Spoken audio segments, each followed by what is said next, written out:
বর্তমানে যৌথ প্রযোজনার ছবি নির্মাণের সংখ্যা বেড়েছে। অনেক নায়ক নায়িকাদেরই দেখা যাচ্ছে যৌথ প্রযোজনার ছবি করতে। গত ঈদেই শিকারী ও বাদশা নামে দুইটি যৌথ প্রযোজনার ছবি নির্মাণ করা হয়েছিল, কিন্তু বাংলাদেশের অনেক চলচ্চিত্র শিল্পীরাই যৌথ প্রযোজনার ছবি তৈরির বিপক্ষে। তার ভেতর রয়েছে নায়ক রাজ রাজ্জাক, মিশা সওদাগর, ওমর সানি সহ আরো অনেক নামি দামি তারকারা। এবার ঢালিউডের জনপ্রিয় অভিনেত্রী মৌসুমী যৌথ প্রযোজনা নিয়ে মুখ খুলেছেন। গত 13ই অক্টোবর বৃহস্পতিবার এফটিসিতে র্যাবের আয়োজনে এক সংবাদ সম্মেলনে মৌসুমী বলেন, নানাভাবে আমাদের চলচ্চিত্র ইন্ডাস্ট্রি ক্ষতির মুখোমুখি হচ্ছে। এর মধ্যে অন্যতম হচ্ছে ছবির পাইরেসি হওয়া ও নিয়মনীতি না মেনে যৌথ প্রযোজনা ছবি নির্মাণ করা। এখন আমাদের দেশীয় চলচ্চিত্র দিয়ে ব্যবসা না হওয়ায় বেশ কিছু দেশের নানা ধরনের ছবি আমাদের দেশে ঢুকছে।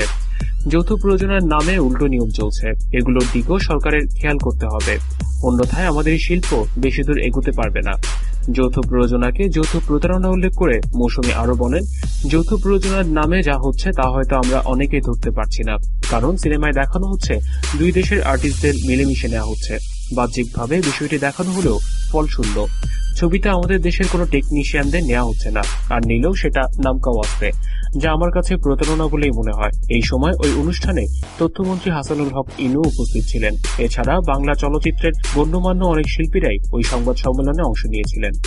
এলটিভির সাথে থাকার জন্য সবাইকে ধন্যবাদ। এক্সক্লুসিভ সব নিউজের জন্য আমাদের সাবস্ক্রাইব করুন।